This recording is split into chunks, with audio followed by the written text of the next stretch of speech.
Hello, I'm Constacy Levins, and I'm doing a heart model for class 271.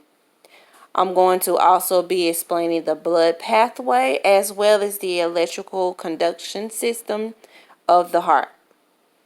The superior vena cava receives deoxygenated blood from the head, neck, and the chest, while the inferior vena cava receives blood from the trunk and lower limbs.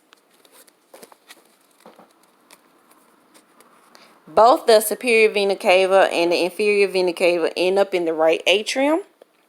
Blood exits the right atrium through the tricuspid valve and enter into the right ventricle.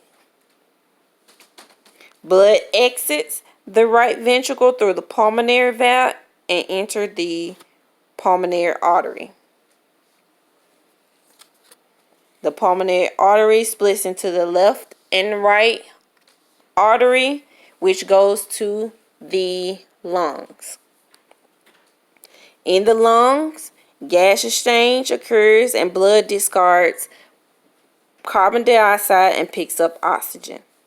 The blood comes back from the lungs and enters into the pulmonary veins.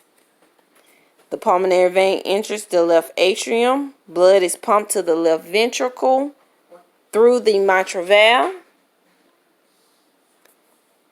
Then the oxygenated blood leaves the left ventricle through the aortic valve, entering the aortic arch. The aorta distributes the oxygenated blood to the rest of the body. Now we're going to talk about the electrical conduction system. The sinoatrial node, the SA node, initiates the normal cardiac impulse. It is situated on the lateral wall of the right atrium. Once activated, cardiac impulse is spread through the atrial myocardium to reach the AV node. The AV node is located in the right posterior portion of the intraatrial septum. The AV node is continuous with the bundle of His, which forms common bundle that passes along the posterior edge of the membranous septum, which divides into the right and left branches.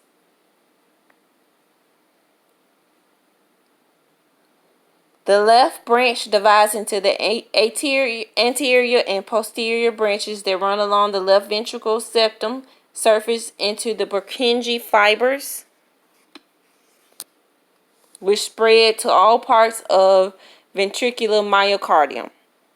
The Purkinje fibers will get the ventricles to contract for the heart. Thank you.